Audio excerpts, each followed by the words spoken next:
Welcome, sir. We नमस्कार। are very happy to have you here. Thank you, sir. नमस्कार। देखिएगा, सबसे पहला तो कॉन्सेप्ट ये है कि हेल्थ को ना कुछ पॉकेट्स में या कुछ लोगों के लिए कभी नहीं करना चाहिए, रिजर्व नहीं करना चाहिए। Health is a universal thing. अगर सरकार की ओर से हेल्थ से फैसिलिटीज दी जा रही तो सबको दी जानी चाहिए, तभी वो जैसे इकोनॉमी ऑफ स्केल का फायदा मिलेगा आपको, तभी उसको अच्छी सर्विसेज आप दे पाएंगे। हमारे देश में क्या हुआ है कि जितनी भी हेल्थ फैसिलिटीज गवर्नमेंट ने बनाई, सबसे पहले कॉन्सेप्ट ये रहा कि हमें हेल्थ फैसिलिटी बनानी है सिर्फ गरीबों के लिए। ये बिल्कुल ही फ्लॉड कंसेप्ट है, बिल्कुल गलत कंसेप्ट है। देश में या दुनिया में दो ही तरह के लोग हैं, एक को जरूरत है, गरीब है उसको जरूरत है, दूसरा है कि जिसने टैक्स पे किया है। भाई जिसने टैक्स पे किया है तो उसको तुम उससे बाहर क्यों कर रहे हो, उसको उस सुविधा से दूर क्यों कर रहे हो? ये बिल्कुल मेरी समझ से बाहर था। भाई देखो, मैं भी मिडिल क्लास में रहा हूँ, मैं आर्किटेक्ट था, मैं सोचता था सरकारी अस्पताल में जाओ तो आप अपना इलाज नहीं करा सकते।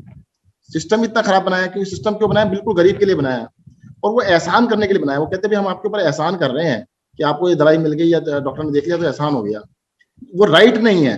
तो सबसे पहले हमने कॉन्सेप्ट को ये चेंज किया कि भाई दैट इज फंडामेंटल राइट, कि जो भी सिटीजन है उसी के पूरे पैसे से हेल्थ सिस्टम बनाया जा रहा है और सबके लिए होना चाहिए। 2-3 एग्जांपल जैसे मैं दूंगा आपको। दिल्ली में एमआरआई थी, मेरे हॉस्पिटल में 2 साल की वेटिंग पीरियड था। भाई डॉक्टर ने आज एमआरआई लिखी है और 2 साल वेट करना पड़ेगा, 1.5 साल वेट करना पड़ेगा। एम्स में वहां पर भी 1-1.5 साल का वेटिंग थी, 1.5 साल की वेटिंग होती थी। 3,000 रुपए लगते थे, 3,000 रुपए लगते थे, तो आज भी लगते हैं। एम्स में आज भी 3,000 रुपए लगते हैं और 6 महीने की वेटिंग है। तो मैंने कहा ये तो बड़ा क्राइम है एक तरह से। जिस पेशेंट को डॉक्टर ने लिख दिया और 6 महीने वेट करेगा, 1 साल वेट करेगा, 1 साल में तो उसे तो मर ही है, और उस टाइम पे उस डायग्नोसिस का फायदा क्या है जो 1 साल वेट करना पड़ गया। तो हमने बड़ा सिंपल सी स्टडी कराई कि मेरे जो एमआरआई मशीन लगी है उसमें कितना खर्चा आता है। कैपिटल एक्सपेंडिचर को छोड़ दीजिएगा, जो सरकार ने पैसा खर्च कर दिया। जो ओपेक्स था, जो हमारा रनिंग एक्सपेंडिचर था, एक एमआरआई करने का मेरा खर्चा 18,000 रुपया आ रहा था, 18,000 rupees, that is opex. Private में 6,000 रुपए का एमआरआई होता था। मैंने एक स्कीम बनाई, हाई एंड रेडियोलॉजी टेस्ट। उसमें हमने क्या किया कि भाई आप दिल्ली सरकार के हॉस्पिटल में या पॉलीक्लिनिक में डॉक्टर साहब से लिखवाओ कोई भी test, MRI, CT scan, PET scan 25,000 रुपए का होता है, एमआरआई 6,000 रुपए का, जो भी टेस्ट है। अगर डॉक्टर साहब ने आपको लिख दिया तो प्राइवेट में जिस मर्जी जगह जाके आप करा, फ्री ऑफ कॉस्ट। गरीब और अमीर का फर्क नहीं होगा। सबसे पहली इंपॉर्टेंट चीज थी कि गरीब है या अमीर है उससे बिल्कुल कोई फर्क नहीं होगा, कोई भी जाए अपना टेस्ट करा ले और सेम डे हो जाता है या अगले दिन हो जाता है। जो वेटिंग पीरियड मेरा 6 महीने, 1 साल, 2 साल था, वो कम होके 1 दिन रह गया। जो खर्चा मैं 18,000 रुपए कर रहा था, प्राइवेट प्लेयर को मैं 2,400 रुपए देता हूँ, 2400, क्योंकि मेरे को बल्क डिस्काउंट मिलता है, 60% डिस्काउंट मिलता है मेरे को। तो इस वजह से पूरी दिल्ली की पॉपुलेशन के लिए सुविधा हमने दी थी। इसके ऊपर शुरू में काफी झगड़ा हुआ, काफी डिस्कशंस हुए। हमारे दिल्ली में आपको पता है कि एलजी साहब भी हैं, वो कहते हैं अमीरों को क्यों दे रहे हो। तो हमारा झगड़ा ये था, अमीरों ने तो पे किया है, तुम अमीरों को बाहर कैसे कर सकते हो। और दूसरी बात, भाई जो हमारे अस्पताल तक नहीं आएगा उसको फैसिलिटी नहीं मिलेगी, फैसिलिटी उसको मिल रही जो आए। पर मैं आपको देखो 1-2 छोटे-छोटे एग्जांपल दूंगा। मेरे यहाँ पर एक कोठियां हैं काफी, सैनिक विहार जगह का नाम है। तो जब ये स्कीम स्टार्ट करी थी, थोड़े दिनों बाद एक अंकल जी मिले। मैंने अंकल जी कहते बेटा बहुत बहुत धन्यवाद। मैंने अंकल जी किस बात का? ये एमआरआई करा के आया हूँ। आप तो 300 गज की कोठी में रहते हो, आपको क्या दिक्कत है? कहते नहीं, डॉक्टर ने 6 महीने पहले लिखा था, बच्चे करा नहीं रहे थे। तो अमीर होने का मतलब ये नहीं है कि उसके घर की डायनेमिक्स मुझे नहीं पता कि क्या डायनेमिक्स है, तो सरकार की जिम्मेदारी बनती है सबकी करो। तो हमने सबकी स्टार्ट कर दी। इसी तरह से मैं बताता हूँ दूसरा आपको, सड़क के ऊपर किसी का एक्सीडेंट हो जाए, सुप्रीम कोर्ट का आदेश है कि आप उसके लिए ट्रीटमेंट करना कंपल्सरी है। मैंने डॉक्टर से बात की, हॉस्पिटल वालों से मीटिंग की, मैंने भी आप इलाज क्यों नहीं करते, सुप्रीम कोर्ट का ऑर्डर है।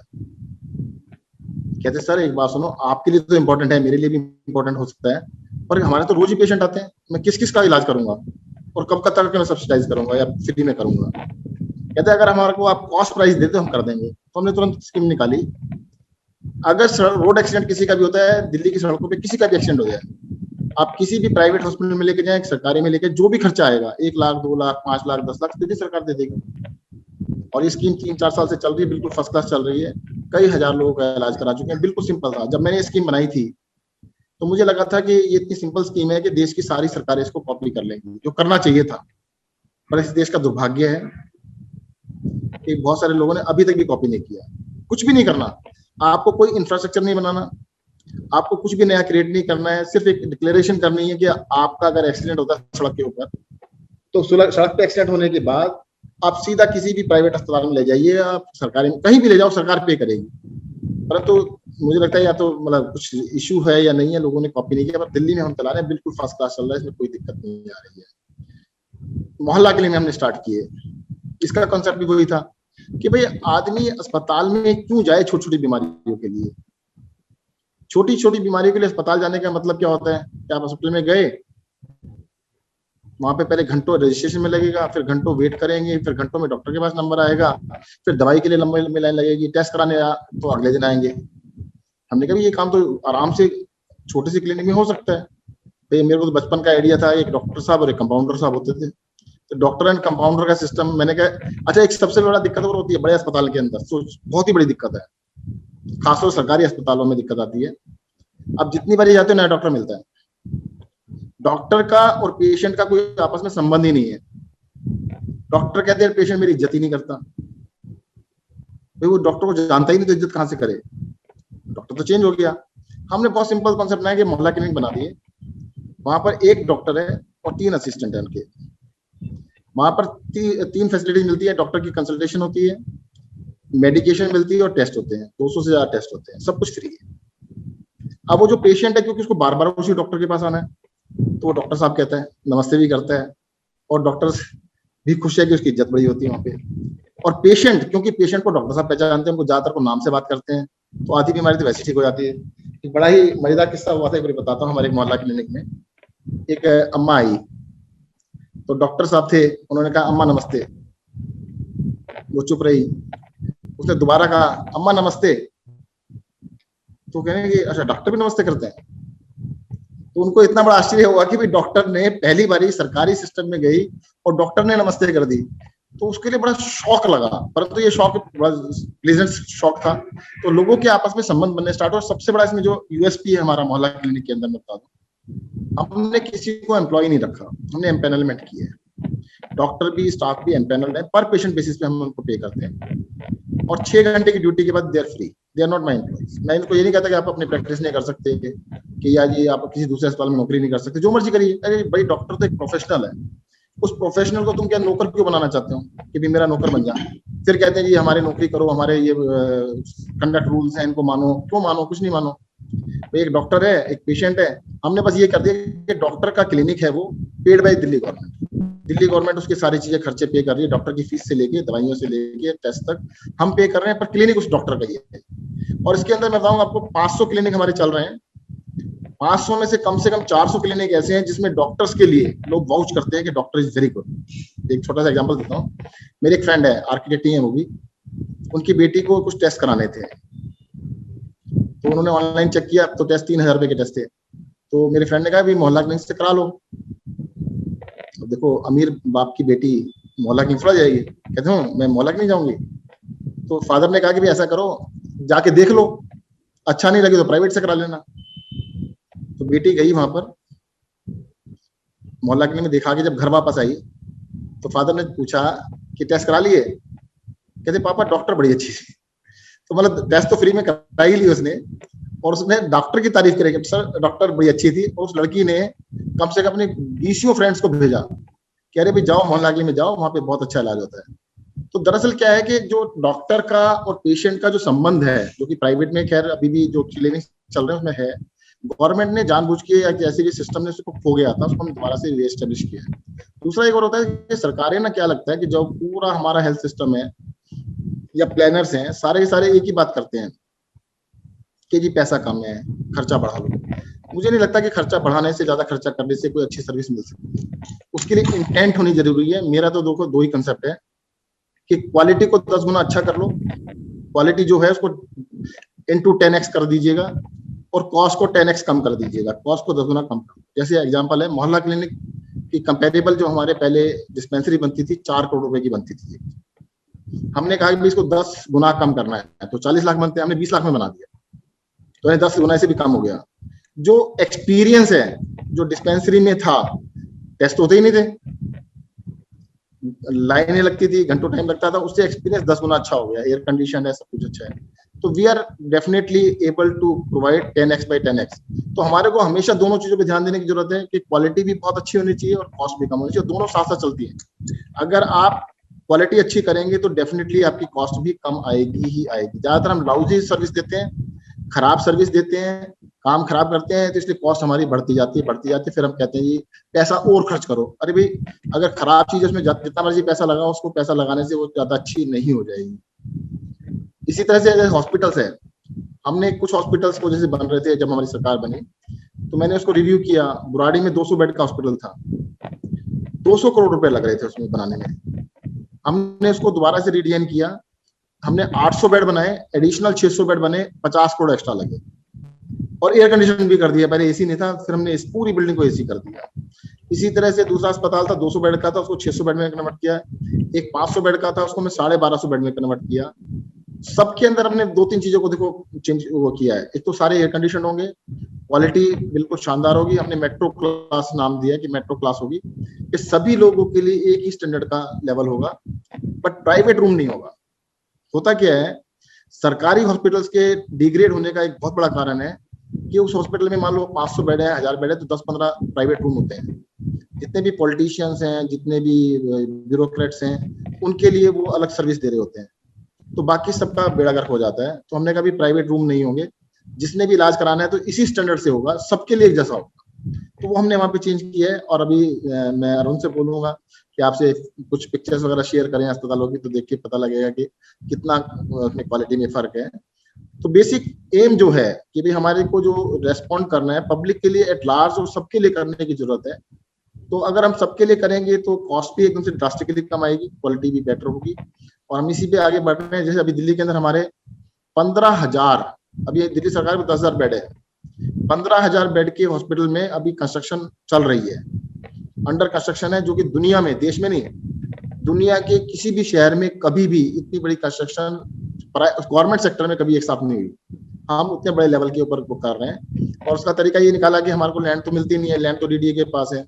हमने अपने हॉस्पिटल में जो भी खाली जगह थी उसमें मल्टी लेवल हॉस्पिटल बिल्डिंग्स, नए ब्लॉक्स बनाए हैं, पुराने ब्लॉक्स को रीडेवलप किया है। तो उनको करके हम 15,000 एक्स्ट्रा बेड बना रहे हैं, सो दैट के लोगों को आराम से सुविधा मिल सके।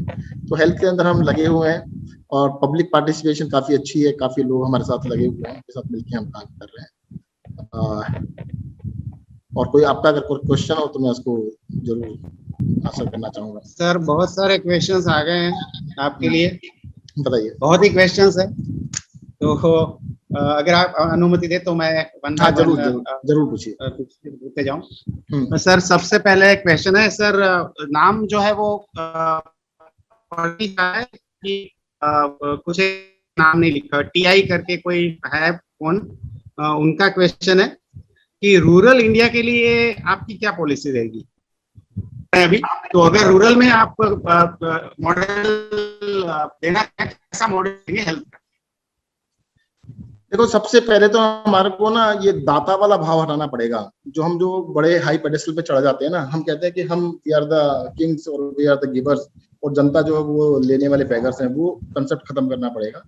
उनका राइट है, अगर रेस्पेक्टफुली और राइटफुली उनको हम कुछ देंगे तो बड़े आसानी से हो सकता है। रूरल इंडिया के लिए बड़ा आसान है। देखो भाई, जैसे दिल्ली में हम हर मोहल्ले में, मोहल्ला मीन्स एक छोटा सा 4-5 गलियां मिला के उसको मोहल्ला मानते हैं, हर मोहल्ले में एक मोहल्ला क्लिनिक खोल रहे हैं। तो दिल्ली ने देश के हर गांव के अंदर, दिल्ली में भी हम कुछ गांव हैं तो सभी गांवों के अंदर हम एक मोहल्ला क्लिनिक खोल रहे हैं। तो देश के हर गांव के अंदर मोहल्ला क्लिनिक आराम से खोला जा सकता है। उसके लिए भी बिल्कुल प्लान तैयार है। और मैं तो कहूंगा किसी 1-2 राज्यों में हमारे को जिताइएगा, फिर हम आपको बना के दिखा देंगे कि वहां पर कैसे बनता है, कैसे नहीं चलता है। क्योंकि पता क्या हुआ भाई, ज्ञान को ना कुछ लोग लेना ही नहीं चाहते। भाई हमने मोहल्ला के लिए कितने दिनों से बना दिए, अब कुछ राज्य थोड़ा कर रहे हैं, बट ले लो ना भाई, कॉपी कर लो, ये तो सबके लिए है। हमने तो कोई पेटेंट कराया नहीं, ना हम कराएंगे, पर हाँ राज्य के अंदर बता देता हूँ, अभी वो लोग शहरों के अंदर बना रहे हैं मोहल्ला क्लिनिक्स। शहरों से ज्यादा जरूरत उसकी गाँव के अंदर है। वो देखो क्या होता है कि इंटेंट वाली फिर वही वाली बात होती है कि आप हमें किसी राज्य में लेके आओ, हम वहां पे आपको करके दिखाएंगे। सर ये दूसरा क्वेश्चन है कि आम आदमी पार्टी की जो सरकार है वो झोला छाप डॉक्टर्स को कंट्रोल करने के लिए क्या कर रही है, और क्रॉस पथी को रोकने की कोई मुहिम है या नहीं? देखिएगा, झोला छाप डॉक्टर को रोकने के लिए ना, मैं आपको बताता हूँ, डंडे से कुछ रुकने वाला नहीं है।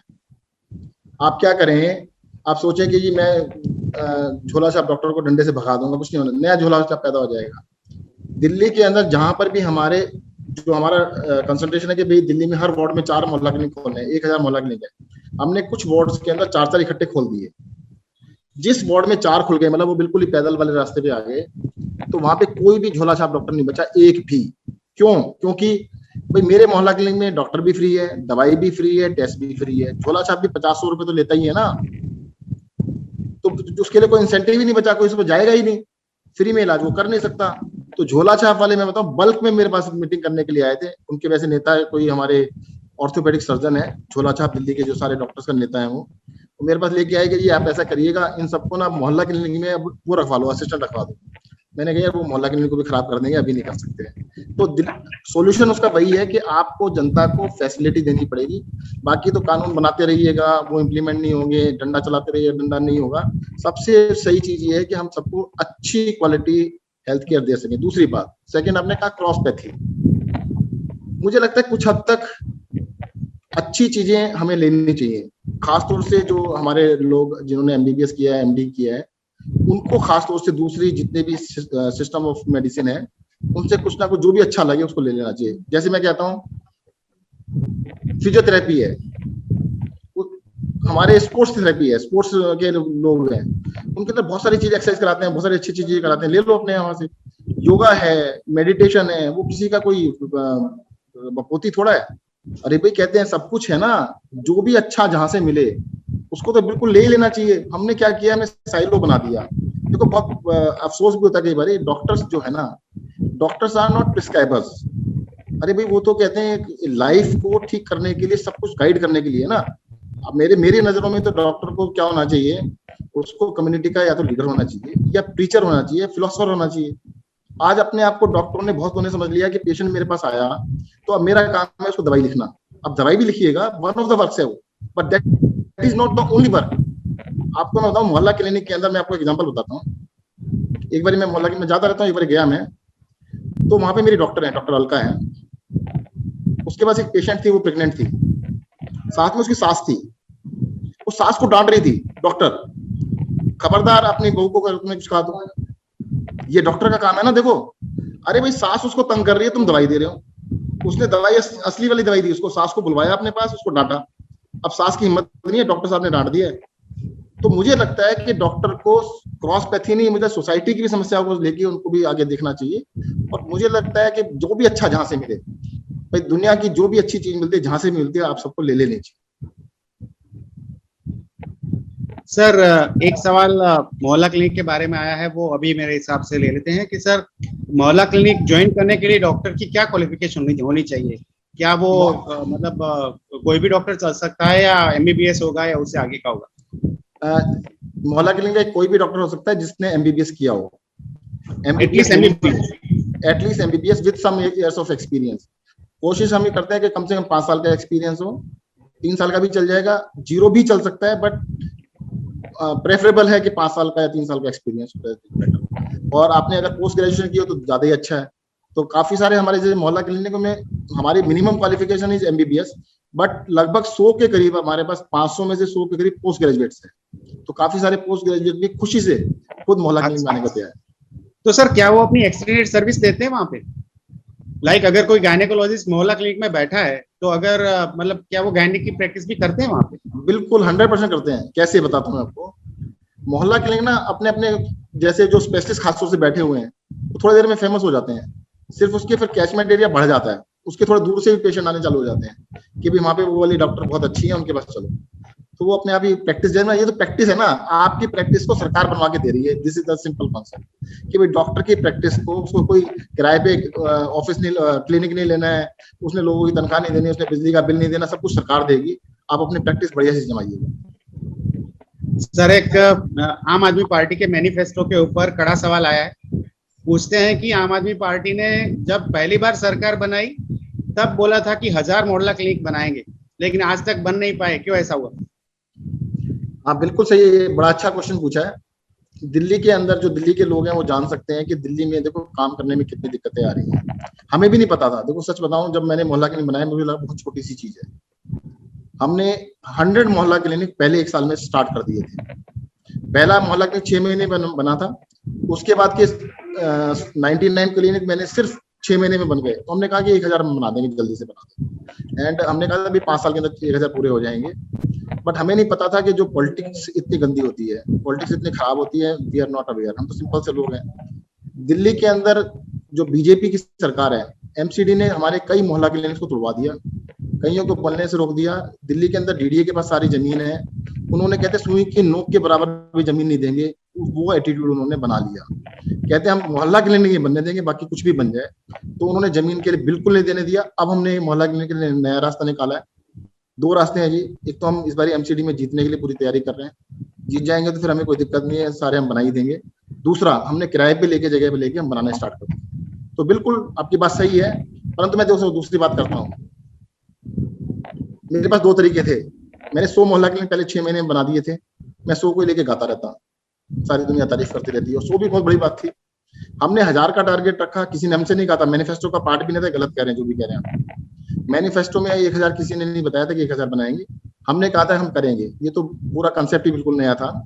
तो 1000 हमने खुद कहा कि हम बनाएंगे। चलो 100 में से 50 नंबर आए ना, पर 2 नंबर वालों से अभी भी अच्छे हैं हम। और दिल्ली के अंदर 75 ईयर्स के अंदर 75 ईयर्स में 260 डिस्पेंसरी बनी थी, 260 डिस्पेंसरीज बनी थी। केजरीवाल सरकार ने 5 साल में 500 तो बना दिए, और ये पिछले 2 साल बर्बाद हो गए इसके अंदर, कोरोना के अंदर। इस टाइम पे कोई काम नहीं हो पाया है, और अभी लगता है कि काम स्टार्ट होगा तो उससे तो बहुत जल्दी बना देंगे। अब मैं टाइमलाइन इसलिए नहीं दे रहा, मैं तो कहूँगा 6 महीने में बना दूंगा, कि 6 महीने में हो सकता है कोरोना की वजह से फिर रुक जाए, परंतु हाँ जल्द से जल्द हम बनाएंगे। सर, डॉक्टर सरोज गुप्ता का एक जनरल क्वेश्चन है कि आम आदमी पार्टी सरकार जो है वो काफी चीजें मुफ्त दे रही है, जैसे कि ये बिजली मुफ्त है, पानी मुफ्त है 20,000 लीटर तक। फिर ये हो गया कि भाई बहनों को मुसाफरी मुफ्त है बस में। फिर मतलब मोहल्ला क्लिनिक में टेस्ट मुफ्त है, उसकी जांच मुफ्त है। फिर अगर कोई ऑपरेशन हो जाए तो वो मुफ्त है, अकस्मात हो जाए तो वो मुफ्त है। तो इतनी सारी चीजें अगर मुफ्त मिल रही है तो इसमें कितना घाटा कर लेती है सरकार, और लॉन्ग टर्म में इकोनॉमी का क्या होगा दिल्ली सरकार की? देखो मैं आपको ये बताऊं, लॉन्ग टर्म में ये होगा कि हमारा देश डेवलप कंट्रीज की लिस्ट में आ जाएगा। आज 75 ईयर्स ऑफ इंडिपेंडेंस, आज भी हम डेवलपिंग कंट्री हैं। जब मैं 8th क्लास में पढ़ता था, आज से लगभग 40 साल से भी ज्यादा हो गए हैं, तो हमारे टीचर ने 3 चीजें पढ़ाई थी, developing countries, develop countries and undevelop countries. तो मैंने खड़े होकर क्वेश्चन पूछा, मुझे आज भी याद है। मैंने कहा था सर ये बताओ कि हमारा देश डेवलप कब तक हो जाएगा? उन्होंने कहा देखो अभी तो डेवलपिंग है, परंतु मैक्सिमम टू मैक्सिमम, ज्यादा से ज्यादा, वो शायद सन 75 के आसपास, 76 के आसपास की बात होगी, 75-76 के आसपास की बात थी। मैक्सिमम टू मैक्सिमम 2000 नई सेंचुरी में जाने से पहले हम डेवलप कंट्री हो जाएंगे। आज जो हमारे टीचर ने कहा था 20-25 साल कहा था, 45 साल हो गए, 42 साल हो गए, आज भी हम डेवलपिंग है। अगर ये सारी चीजें मुफ्त नहीं करेंगे ना, तो आज से 50 साल के बाद भी हम डेवलपिंग कंट्रीज की रेशो लिस्ट में होंगे। मैं आपको एक चैलेंज करता हूँ, आप दुनिया के ना 10 देशों की, 20 देशों की, 50 देशों की लिस्ट बनाइएगा, और उन देशों के अंदर बस 2 ही चीजें देखना कि वो डेवलप कंट्री है या नहीं है। डेवलप कंट्रीज को एक लिस्ट बना लो, एक अनडेवलप की बना लेना। डेवलप कंट्रीज जितने भी हैं, सारे डेवलप कंट्रीज के अंदर quality education, quality health care वहां के रेजिडेंट के लिए फ्री होती है। क्वालिटी में वर्ड साथ साथ यूज कर रहा हूँ, quality health care and quality education सबके लिए फ्री होती है। जितने भी अनडेवलप्ड कंट्रीज हैं, उनका डेवलपमेंट ना होने का सबसे बड़ा कारण यही है कि ये चीजें वहां पे फ्री नहीं है। पाकिस्तान देख लो, अफगानिस्तान देख लो, हिंदुस्तान देख लो, बांग्लादेश देख लो, जो भी देश देखना है वो अनडेवलप्ड लिस्ट में नजर आएंगे, क्योंकि वहां पे quality education, quality health care मुफ्त नहीं है।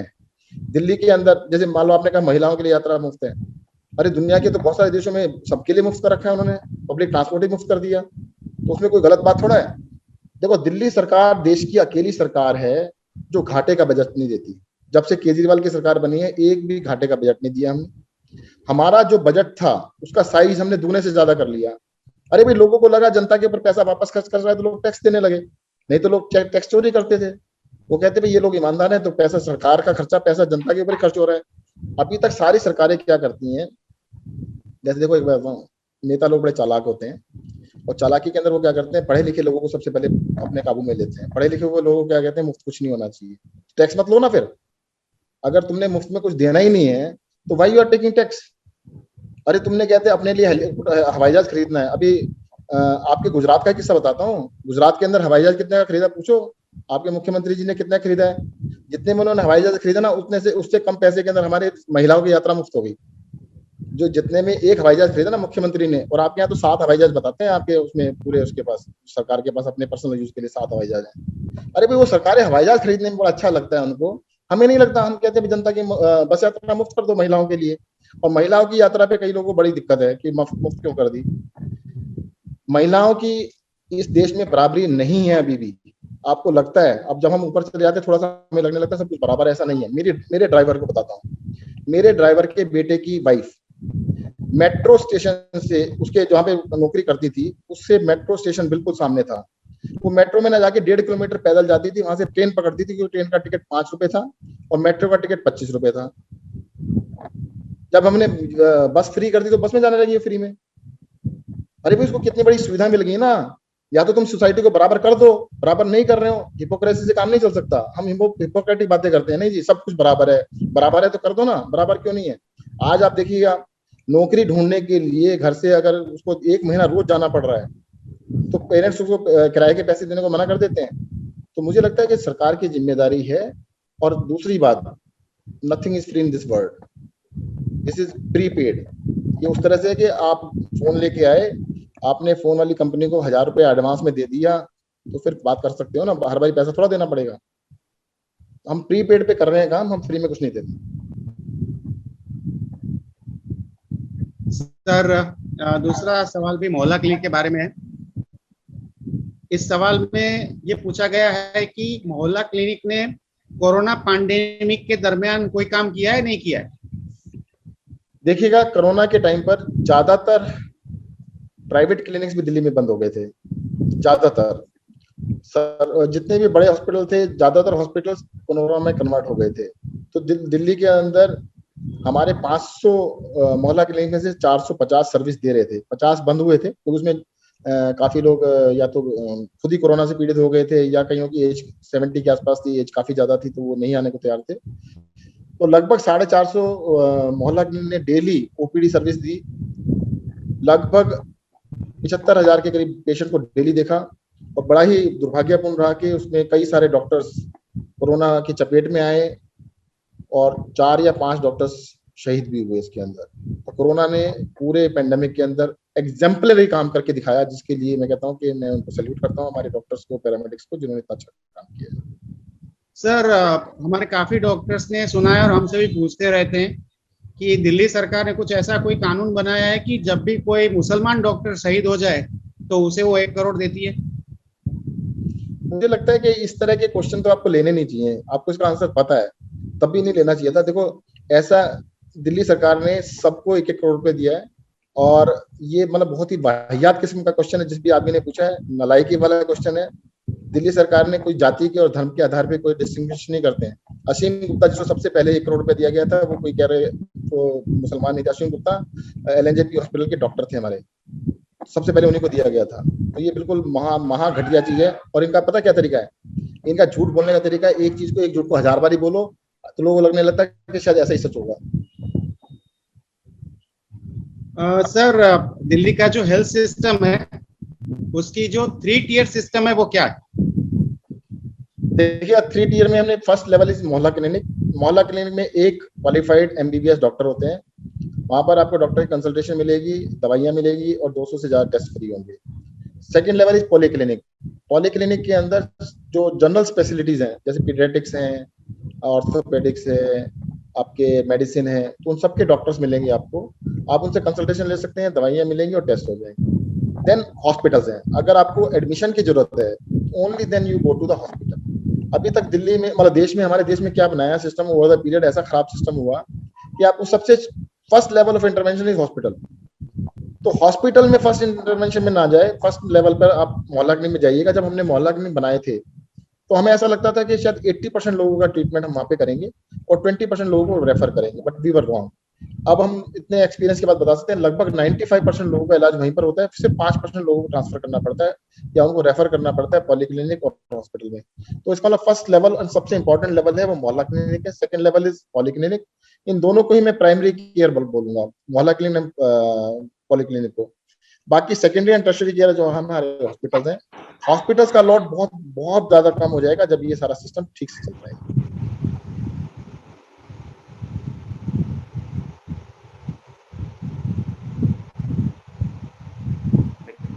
नेहल जी आपकी आवाज चली गई। जी सर। हेलो। हाँ जी नेक्स्ट। हाँ हाँ सर, नेक्स्ट सवाल है कि दिल्ली सरकार ने कोविड के दरमियान मेंटल हेल्थ के लिए क्या काम किया है? डॉक्टर देवज्योति शर्मा पूछ रही है।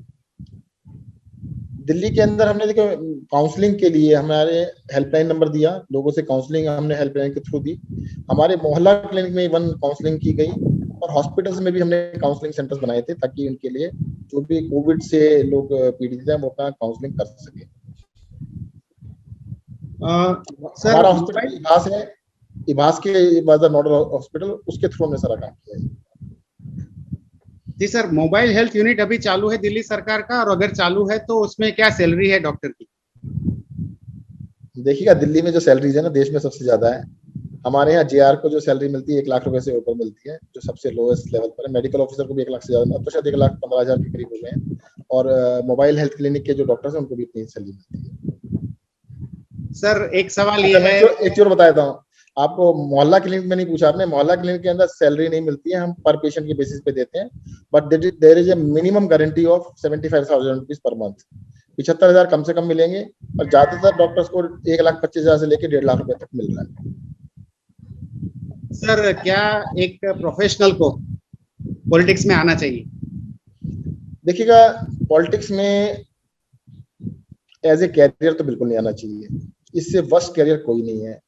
कैरियर का मतलब क्या होता है, जैसे आप डॉक्टर हैं तो डॉक्टर का एस्पिरेशन होता है मैं बहुत अच्छा डॉक्टर बनूं, बहुत बढ़िया डॉक्टर बनूं। अगर आपको पब्लिक सर्विस के लिए आना है, आपने अपने फील्ड में कुछ अचीव कर लिया है, तो आप तब आ सकते हैं, बिल्कुल जरूर आना चाहिए, प्रोफेशनल्स को ही आना चाहिए। भाई देखो क्या हुआ है कि इस देश के अंदर फर्स्ट क्लास सिटीजन है, थर्ड क्लास पॉलिटिशियंस है। हुआ क्या है कि जितने भी फर्स्ट क्लास थे ना तो पॉलिटिक्स में गए ही नहीं, तो वहां पे जगह सारी की सारी थर्ड क्लास लोगों के लिए छोड़ दी, सारे थर्ड क्लास आगे बढ़ गए। परंतु फिर भी मैं कहूंगा कि आपको अपने प्रोफेशन में कुछ अचीव करने से पहले, अपने को फाइनेंशियली सिक्योर करने से पहले पॉलिटिक्स में नहीं आना चाहिए। अगर आप पॉलिटिक्स में अपना कैरियर बनाने के लिए आएंगे तो पब्लिक सर्विस को भूल के सिर्फ आप अपना कैरियर बनाने में लगे रहेंगे। कैसे? पहले सबसे पहले आप कॉर्पोरेटर बनने की कोशिश करेंगे, एक बारी बनेंगे, 2 बारी में बनेंगे, 3 बारी में कभी बनेंगे, बन गए तो बनने के बाद कॉर्पोरेटर का काम करने में आपका कोई इंटरेस्ट नहीं होगा, आपका पहले दिन ही एमएलए बनने का सपना चालू हो जाएगा। अब उसके लिए आप चल पड़ेंगे। एमएलए जिस दिन बन जाएंगे तो आप मंत्री बनने की तैयारी चालू कर देंगे, मंत्री बन गए तो आप सीएम बनने की तैयारी चालू कर देंगे, सीएम बन गए तो प्रधानमंत्री बनने की चालू कर देंगे, क्योंकि कैरियर बना रहे हैं ना। तो मेरा ये कहना है कि पॉलिटिक्स में कैरियर बनाने के लिए बिल्कुल नहीं आना चाहिए। पब्लिक सर्विस अगर आपको करनी है, आपका मोटो है, बिल्कुल जरूर आना चाहिए और सारे प्रोफेशनल्स को आना चाहिए। सर दिल्ली सरकार जी के जो ऑफिसर्स हैं वो एलजी को रिपोर्ट करते हैं, तो सर कैसे ब्यूरोक्रेसी को और करप्शन को कंट्रोल किया जाता है? देखिएगा तभी आपकी परीक्षा होती है जब आपके अंडर या आपके कंट्रोल में जो लोग नहीं है उनसे भी आप काम करा लेते हैं। और ये केजरीवाल सरकार ने करके दिखाया है कि जो लोग एलजी को रिपोर्ट करते हैं उनसे भी हम काम करा रहे हैं, और ये हमारी परीक्षा एक तरह से। परंतु करप्शन की जहां तक बात है, अब वो तो देखो आपको भी पता है। मैं आपको एक छोटा सा एग्जांपल बताऊंगा। एक ऑफिसर ने मुझसे आके बोला, ये तो देखो सर हम तो रथ में जुटे हुए घोड़े हैं, उसको 2 चीजें चलाती हैं। एक होती है सर्विसेज, सर्विसेज कहते हैं मतलब उनको ट्रांसफर पोस्टिंग सब चीजें किसके पास है, वो होती है लगाम, घोड़े की लगाम। और दूसरी होती है चाबुक। चाबुक होता है विजिलेंस, एंटी करप्शन, जो उनको करप्शन से रोक सके, अरेस्ट कर सके, कुछ कर सके। कहते दोनों चीजें एलजी साहब के पास हैं। सर हम क्या करें? कहते हम तो देखो डंडा भी उनके पास है, लगाम भी उनके पास है, और फिर भी देखो इस हालात के अंदर भी केजरीवाल की सरकार काम करा पा रही है। तो मुझे लगता है कुछ ये लोगों को लगता है जादू ही हो रहा है। तो ये इसमें अंदर सबसे बड़ी बात है कि जो पब्लिक ने हमारे ऊपर फेथ रखा है, एक तो वो, दूसरा हमारा जो इंटेंट है, उसकी वजह से हम काफी काम करा पा रहे हैं। सर एक सवाल है कि दिल्ली का मेन हेल्थ नंबर क्या है, वो क्या बता सकते हैं? डॉक्टर राजेश मेहता पूछ रहे हैं। मेरे को क्वेश्चन समझ नहीं और आया। डिजिटल हेल्थ सिस्टम, हाँ just a minute, do you know main health score of people of Delhi और इंडिया? ये स्पेसिफिक सवाल है डॉक्टर राजेश मेहता का। इज मेरे पब्लिक को थोड़ा हेल्थ एक्सपर्ट वेरी नहीं, मुझे क्वेश्चन हेल्थ समझ नंबर नहीं क्या होता आया है? अभी भी। हाँ नहीं वही क्या मैं पूछ रहे हो? उन्होंने जो टर्म यूज करी है वो करी है मीन हेल्थ स्कोर, ये टर्म यूज करी है उन्होंने। ऐसा तो कुछ नहीं होता। अरे इस स्कोर के बारे में मुझे आइडिया नहीं है। मैं डॉक्टर साहब से अलग से मुझे बता देंगे तो मैं फिर इसका आंसर दे पाऊंगा। हाँ, सर मेरे को समझ नहीं सर आया। तो क्या आप इसके बहाने आप ये बता दीजिए कि दिल्ली सरकार आने के बाद दिल्ली के कौन कौन से ऐसे इंडिकेटर्स हैं जिनमें कि इम्प्रूवमेंट हुआ या ओवरऑल सभी इंडिकेटर में थोड़ा थोड़ा फर्क पड़ा है। बट देखो, दिल्ली के अंदर जो इंडिकेटर्स हैं या देश के अंदर भी जितने भी इंडिकेटर्स हैं, बहुत सारे तो बहुत साइंटिफिक नहीं है। वो इंडिकेटर्स बड़े सर्वे डिलेड चलते हैं, 3-3 साल बाद चलते हैं। और सर्वे मतलब इंडिकेटर्स के लिए जब तक एग्जैक्टली मतलब हमने अभी हेल्थ इंफॉर्मेशन मैनेजमेंट सिस्टम लागू कर रहे हैं। दिल्ली के सभी लोगों का हम हेल्थ कार्ड बना रहे हैं। 100% लोगों का हेल्थ कार्ड बनेगा। इंडिकेटर्स तभी पता लगेंगे। अभी तो क्या है, सैंपल सर्वे करके इंडिकेटर्स बहुत सारे बनाए जाते हैं। तो सैंपल सर्वे वाले इंडिकेटर्स काफी ज्यादा ठीक नहीं है।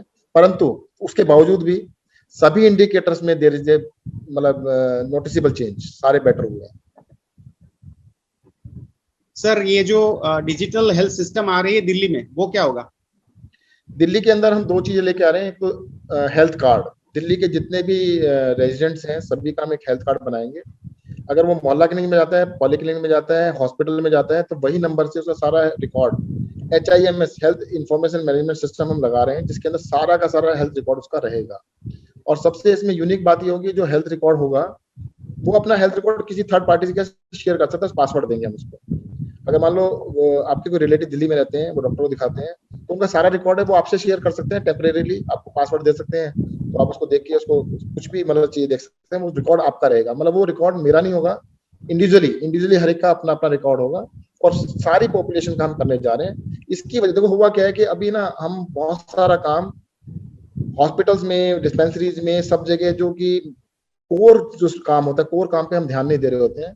हम पेपर वर्क पे ध्यान दे रहे होते हैं। जैसे रिपोर्टिंग, अभी इन्होंने हेल्थ इंडिकेटर्स के बारे में पूछा, लगे हुए हजारों लोग वो पेपर ही वर्क काले कर रहे हैं, उनको पता ही कुछ नहीं चल रहा है।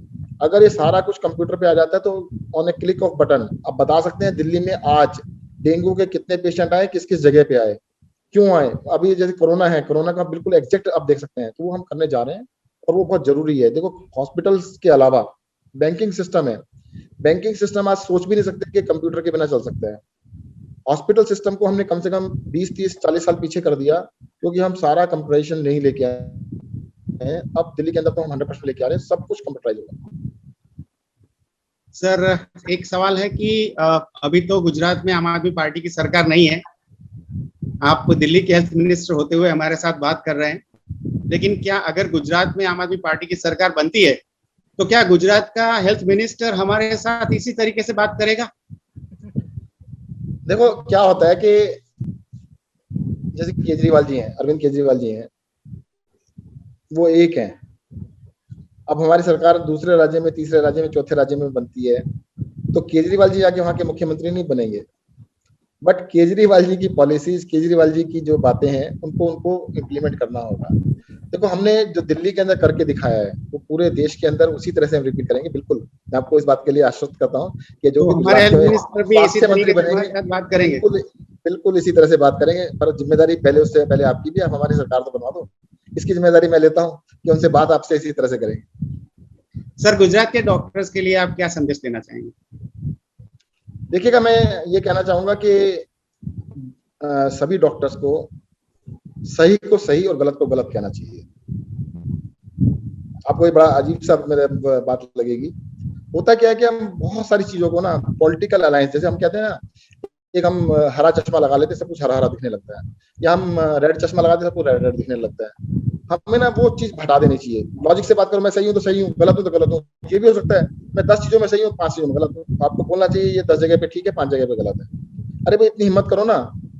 मैंने ये देखा है कि बहुत सारे पढ़े लिखे लोग, उसमें डॉक्टर्स भी इंक्लूड हैं, वो अपने चश्मे के रंग के हिसाब से हर चीज को बताते हैं। अभी जैसे आपने एक क्वेश्चन पूछा था कि दिल्ली ने पॉलिसी बनाई है कि मुसलमानों को ही डॉक्टरों को पैसा देते हैं, वो चश्मे का कलर अलग है, मतलब वो चश्मे के कलर की वजह से क्वेश्चन था ना, वो क्वेश्चन था ही नहीं।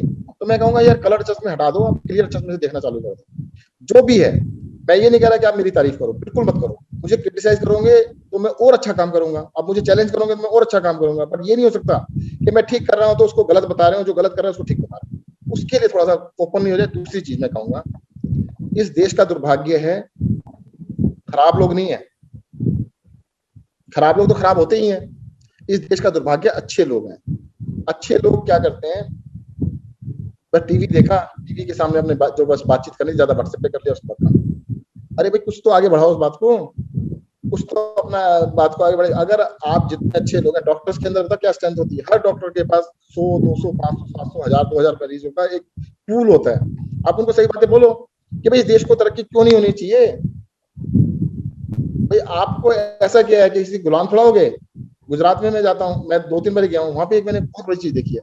एक पर्टिकुलर पार्टी है बीजेपी, वो कहते बस जी सब कुछ है, बस बीजेपी है, मैं तुम्हारे लिए क्या कुछ नहीं किया, कहते वोट इसी को देंगे। यार क्यों देंगे, पहले कहते तो ऑप्शन नहीं है, भाई ठीक है बिल्कुल सही बात है, कांग्रेस तो ऑप्शन नहीं है।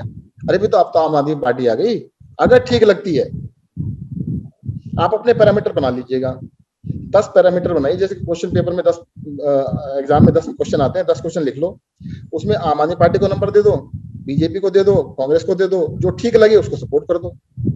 तो उसको सपोर्ट करो तो फिर दिल से कर दो। तो सारे डॉक्टर्स को मुझे लगता है पहले अपने क्राइटेरिया पे चेक करो, हम ठीक लगते हैं तो बिल्कुल हमें सपोर्ट करो, अगर हम गलत लगते हैं तो हमसे अच्छे को सपोर्ट करना, हमसे खराब को मत करना। होता क्या है, मैंने अपने 10 साल के एक्सपीरियंस में बता सकता हूँ। वो कहते हैं सत्येंद्र जैन ने, आम आदमी पार्टी ने, अरविंद केजरीवाल ने ये वाला काम नहीं किया। भाई मैं परफेक्ट तो नहीं हूँ, मैं ये भी नहीं कह रहा मैं 100 में 100 नंबर आ गए, मैं तो कह 100 में से 90 ही आए हैं, 80 आए हैं। अब मैं आपको बताता हूँ, आपने पिछली बारी की बात की कि भाई आपने कहा था 1000 मोहल्ला की नहीं बनाओगे, 50-500 बनाए। अरे 500 मैंने तो बनाए, पूरे देश के अंदर सारी सरकारों ने मिलकर 500 नहीं बनाए भाई। अब ठीक है, मेरे को आपने 100 में से 50 नंबर दिए, पर बाकी के 2 नंबर थे, 2 नंबर वाले को वोट कैसे दे दोगे, उसको तो वोट नहीं देनी चाहिए, वोट तो 50 नंबर वाले को दोगे, उसको डांट भी लगाओ, दोनों काम करो कि भाई तुमने 50 नंबर लिए 100 लेना, पर 2 नंबर वाले को सपोर्ट नहीं करना। तो ये चीज ध्यान रखिएगा कि जो 2 नंबर वाले हैं, 2 नंबर वाले जो है उन लोगों को सपोर्ट नहीं करना। सर एक आखिरी सवाल मैं पूछना चाहूंगा सबकी ओर से। सर आज तक हमने ये देखा है, जब से हम डॉक्टर बने तब से जो भी इम्पोर्टेंट डिसीजंस होते हैं, वो डॉक्टर्स के बारे में जितने भी डिसीजंस होते हैं, चाहे कॉलेज के बारे में हो, चाहे उसकी पगार के बारे में हो, सैलरी के बारे में हो, चाहे उनकी ड्यूटी आवर्स के बारे में हो, चाहे उनकी अगर उनके ऊपर वायलेंस होता है, कोई उनके ऊपर हमला करता है उसके बारे में हो, ये सब जो डिसीजन होते हैं वो ब्यूरोक्रेट्स लेते हैं। चाहे कोविड के बारे में हो, आपको जान के सर शायद सर आश्चर्य होगा कि जो गुजरात का जो कोविड फोर्स था, उसके जो हेड थे, वो हेड कम्युनिटी मेडिसिन से नहीं थे, मतलब कि वो ऐसे डॉक्टर नहीं थे कि जिनको की ऐसी जानकारी हो कि कैसे कोविड को ठीक से रोका जा सके। और ऐसी कमिटी बनी थी कि जिसमें कि आखिर में जो शब्द होता था वो ब्यूरोक्रेट्स का ही रहता था। तो मैं ये जानना चाहूंगा कि अगर आम आदमी पार्टी की सरकार गुजरात में आती है तो हेल्थ का जो बागडोर है, क्या वो ब्यूरोक्रेट्स के पास ही रहेगा जिस तरीके से अब इस वक्त चल रहा है? दिल्ली देश का अकेला राज्य है जहां पर हमने एक डॉक्टर को हेल्थ सेक्रेटरी बनाया था, उसका नाम था डॉक्टर तरुण सिंह। उस डॉक्टर को हमने दिल्ली का हेल्थ सेक्रेटरी बनाया था। हमने एक इंजीनियर को पीडब्ल्यू सेक्रेटरी बनाया था। तो आप इसी से अंदाजा लगा सकते हैं। उसके बाद इन्होंने काफी कुछ चेंज कर दिया, सारी पावर्स केंद्र सरकार ने अपने पास ले ली, एलजी साहब को हमारे ऊपर बैठा दिया। तो दिल्ली के अंदर इश्यूज हैं, परंतु गुजरात तो पूर्ण राज्य है। आप इससे अंदाजा लगा सकते हैं, जो दिल्ली के अंदर हम एक डॉक्टर को हेल्थ सेक्रेटरी बना सकते हैं, तो गुजरात में तो मुझे लगता है ये बहुत बड़ी बात हो गई हमारे लिए। सॉरी मैंने आपको बीच में टोक दिया, लेकिन आज तक हमने यही देखा है कि हमारे डॉक्टर्स जो होते हैं, चाहे कमिश्नर बन जाए, चाहे ये बन जाए, वो बन जाए, लेकिन उसके ऊपर आईएएस बैठे रहते हैं। और इस आईएएस बैठे उस समय कोई परेशानी नहीं है, वो भी अपना काम कर रहे हैं, लेकिन जब भी कोई टेक्निकल बात आती है तो वो जरूर से ऐसी कुछ बात हो जाती है कि जिससे हेल्थ सेक्टर को नुकसान हो जाता है, डॉक्टर्स को नुकसान हो जाता है, डॉक्टर्स की समस्या वो नहीं समझ पाते हैं, पेशेंट की समस्या वो ठीक से नहीं समझ पाते हैं। तो अगर एक डॉक्टर के हाथ में अगर ये सारे डिसीजंस पावर हो, तो डॉक्टर फ्रेटर्निटी का ये मानना है कि उससे काफी सारा फायदा जनता को भी होगा और डॉक्टर्स को भी होगा। नहीं, परंतु मैंने एक बताया, तो आपने डिमांड तो रख दी। जिस दिन उन डॉक्टर साहब को सेक्रेटरी से हटाया गया, दिल्ली में कोई डॉक्टर चिल्लाया नहीं था। और जिस दिन उनको बनाया गया था, मैंने हेल्थ सेक्रेटरी बनाया था उनको, कोई डॉक्टर मेरे पास मिलने नहीं आया था कि भाई आपने हेल्थ सेक्रेटरी पहली बार किसी डॉक्टर को बना दिया है। और शायद मुझे लगता है जितने डॉक्टर यहाँ पे हैं उनको पता भी नहीं था। वो कम से कम 1.5 साल की, 1.25 साल, 1.5 साल हेल्थ सेक्रेटरी रहे थे दिल्ली के अंदर। एक्सीलेंट काम किया। मैं आपको गारंटी से कह सकता हूँ कि आज तक मेरे किसी भी हेल्थ सेक्रेटरी ने जो काम किया, सबसे अच्छा उसने काम किया था। तो आप लोगों, मैं ये तो कह रहा हूँ कि सही को सही और गलत को गलत। जब उनको बनाया गया था तो आपको उसके लिए समर्थन में खड़ा होना चाहिए था। जब उनको हटाया गया था उसका विरोध करना चाहिए। आगे भी चलो, आगे मौका आएगा। Thank you so much sir, आपने बहुत सारा समय दिया।